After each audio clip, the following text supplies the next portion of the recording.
ey canım, Rəbbə həmd et. Ey bütün varlığım, onun müqəddəs adına həmd et. Ey canım, Rəbbə həmd et, onun bütün yaxşılıqlarını yaddan çıxarma. O ki, sənin bütün xatalarını bağışlayır, bütün mərəzlərinə şəfa verir. O ki, sənin həyatını ölüm quyusundan qurtarır, başına məhəbbət və mərhəmət tacını qoyur. O ki, sənin bütün ömrünü yaxşılıqla doyurur, elə ki, cavanlığın qartalınki kimi təzələnir. Rəbb bütün məzlumlara haqq və ədalət edəndir. Yollarını Musaya, əməllərini İsrail xalqına bildirdi. Rəbb mərhəmətli və mehribandır, çox səbirlidir və məhəbbəti çoxdur. Əbədə kimi ittiham vurmaz, qəzəbini həmişəlik saxlamaz. Bizimlə günahlarımıza görə rəftar etməz, xatalarımıza görə bizə cəza verməz. Çünki yer üstünə göylər necə ucadır, Rəbbin məhəbbəti ondan qorxanlar üstünə elə böyükdür. Şərq qərbdən nə qədər uzaqdırsa, üsyanlarımızı bizdən o qədər uzaqlaşdırır. Necə bir ata övladlarına mehribandır, Rəbb ondan qorxanlara elə mehribandır. Çünki o, bizim necə yaradılmağımızı bilir, yadındadır ki, biz torpağıq. Bəşər, onun günləri ot kimidir, zəminin gülü kimi çiçək açır. Üstündən yel əsib keçəndə yox olur, artıq yeri də onu tanımır. Lakin Rəbbin məhəbbəti ondan qorxanlar üçün əzəldən əbədə kimidir. Salihliyi övladların övladları üçün. O adamlar üçün ki, onun əhdini saxlayırlar, onun əmrlərini yerinə yetirməyi yaddan çıxartmırlar. Rəbb təxtini göylərdə qurub, onun hökmranlığı hamının üstünə hakimdir.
Siz ey onun mələkləri, ey onun işini yerinə yetirən qüvvətlər, ey onun dediyi sözə müti olanlar, Rəbbə həmd edin. Rəbbə həmd oxuyun, ey onun qoşunları, ey onun istədiyini yerinə yetirən qullar. Ey məmləkətinin hər yerindəki bütün işlər, ona həmd edin. Ey canım, Rəbbə həmd et.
bərnamədə sizə insanın qəlbindən danışacağım. Məni səhv anlamayın. Bərnaməmiz təbabət haqqında deyil. Təbabət elmində əlbəttə ki, insanın qəlbi qan pompudur.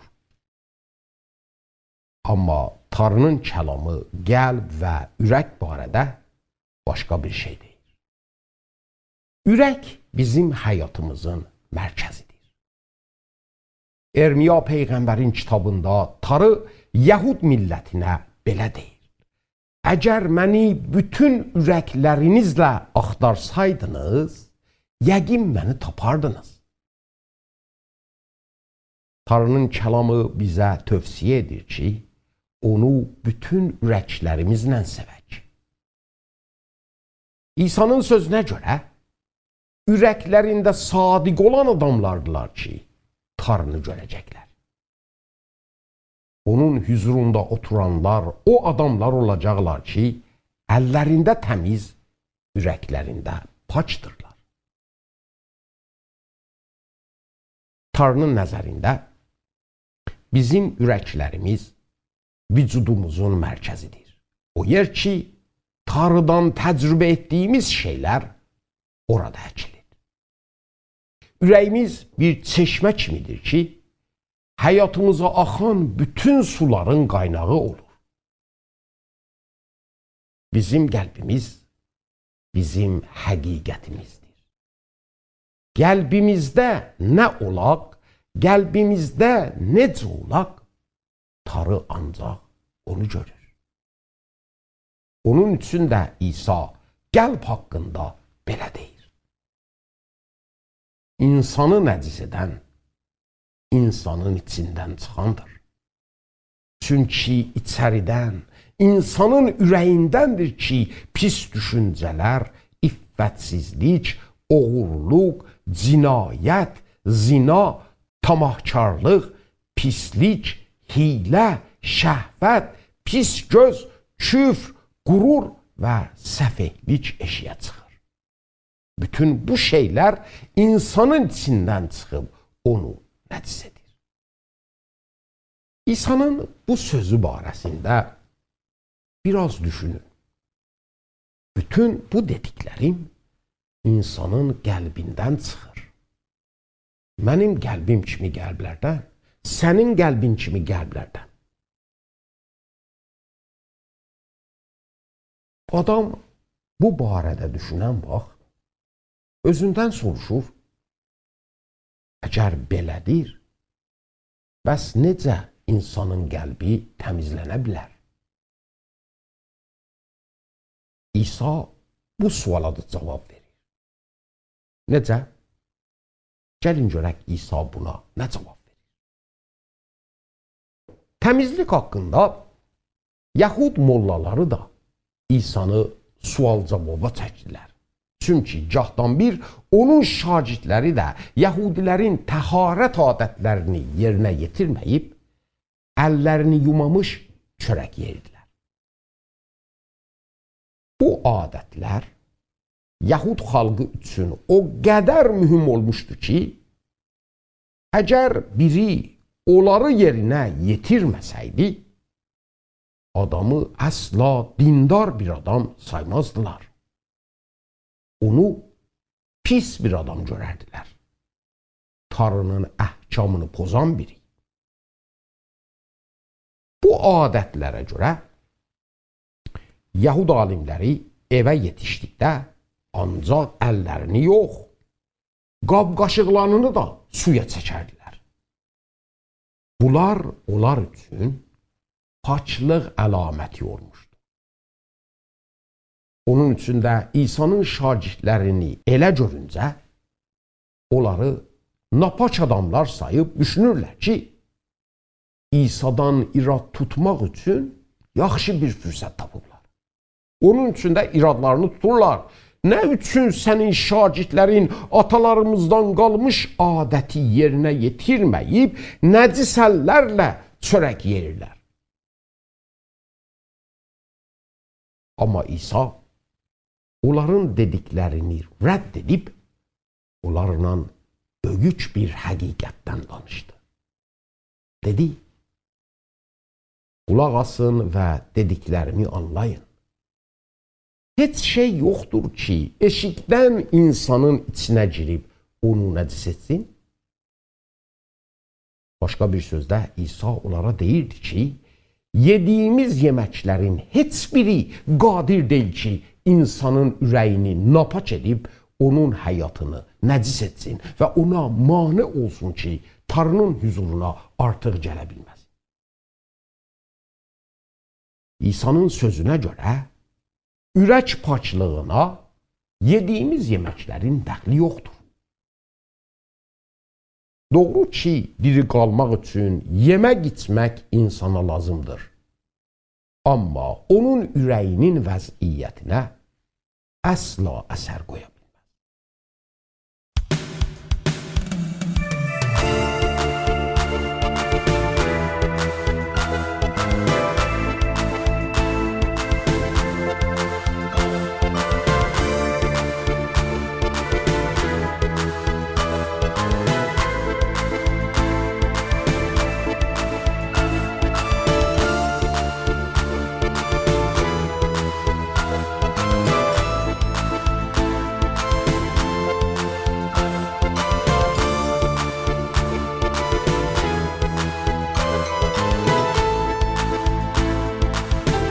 Sensiz getirdiğim o günleri bağışla, ay Allah.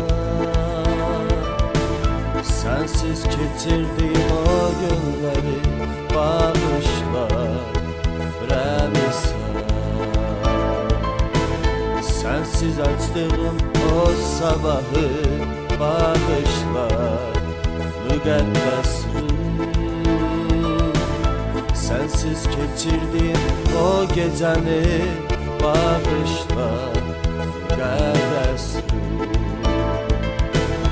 ruhumun sana ihtiyacı var, bu kalbimin sana ihtiyacı var, benim sana ihtiyacım var, bu canımın sana ihtiyacı var, bu kalbimin sana ihtiyacı var, benim sana ihtiyacım var, ihtiyacım var.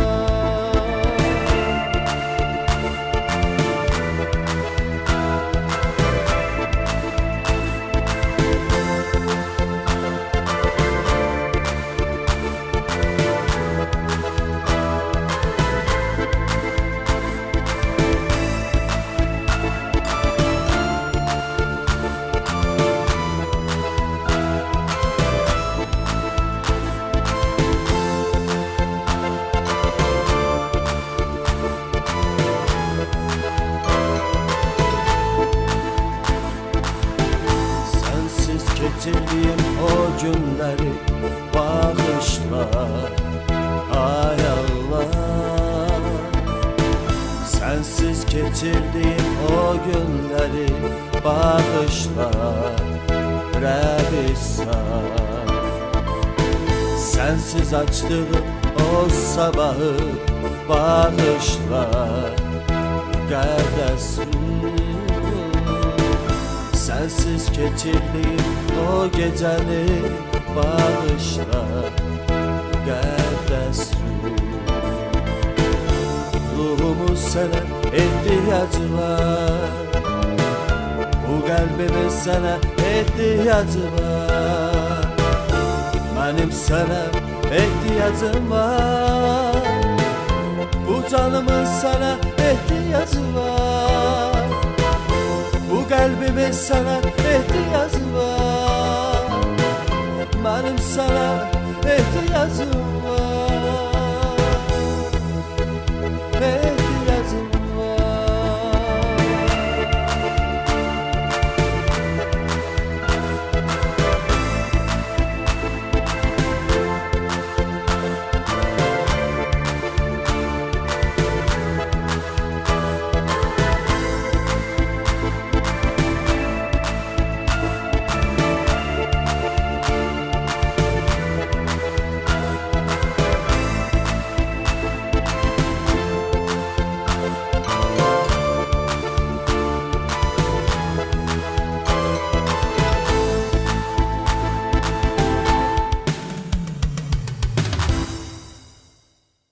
Şagirdlər sonra İsa'nın bu sözü haqqında soruşmağa başladılar.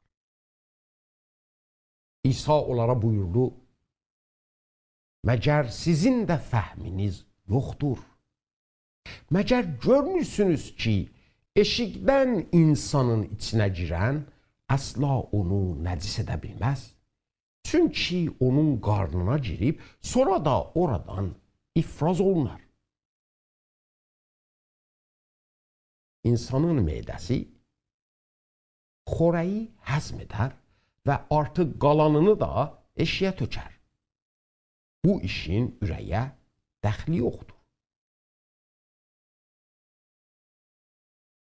İsa'nın bu sözü, əzizlərim, o demək deyildi ki, elə bil İsa təmiz olmaqla ziddir. Xeyr.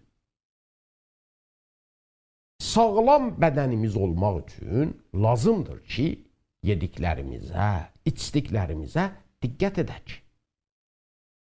İsa'nın dediyi söz bu idi ki, bizim yediklərimiz və içdiklərimiz deyil ki, bizim tarı ilə olan rabitəmizi təyin edir. Xeyr. Mənim yeməyim ya da yeməməyim deyil ki, məni tarının huzurunda məqbul bir adam edir. Tarı mənim ürəyimə baxır. İsa'nın dediyinə görə insanın vücudunu başqa bir şey nəcis edir.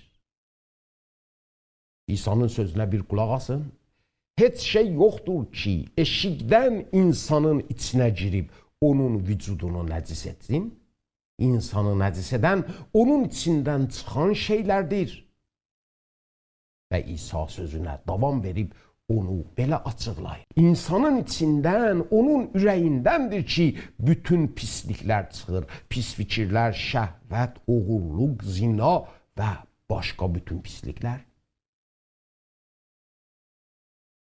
İsa'nın sözünə görə insanı nəcis edən onun içindən çıxan şeylərdir. Çünki bunlar insanın ürəyindən çıxır.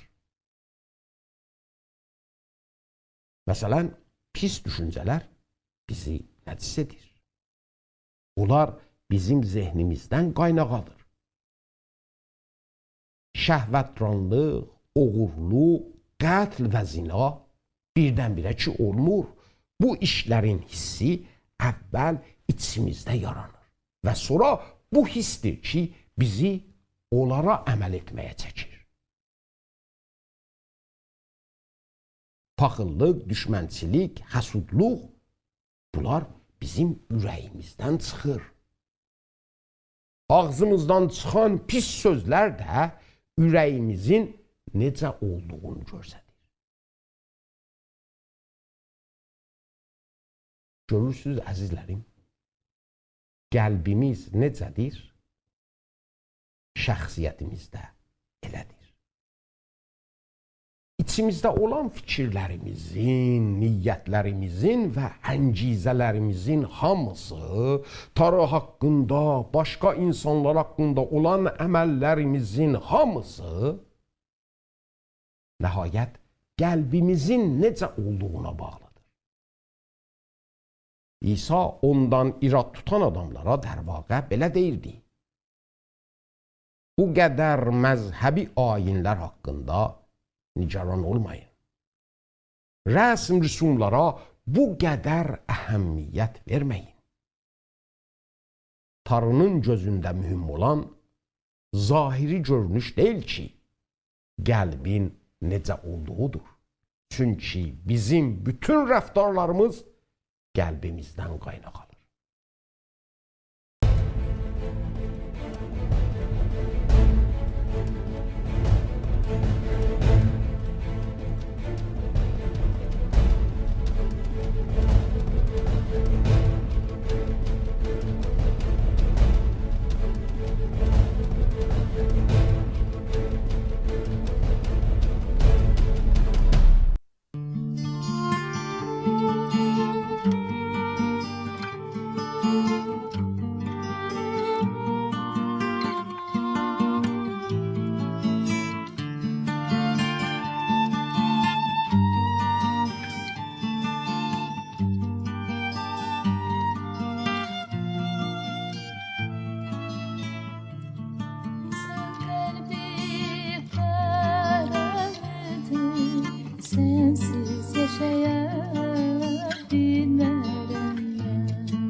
yaşayabilmem ben. İnsan kalbi paralıdır, sensiz yaşayabilmem ben. Budur hayatım yaralıdır, sensiz yaşayabilmem ben. Ey yâre, yoktur çare, sensiz yaşayabilmem ben. Ey yâre, yoktur çare, sensiz yaşayabilmem ben. Şükreyle sen Tanrı'ya, çiçekler arzular. Yaradanın ellerinde tapacaksan aşk. Ey yâre, yoktur çare, sensiz yaşayabilmem ben. Ey yâre, yoktur çare, sensiz yaşayabilmem ben.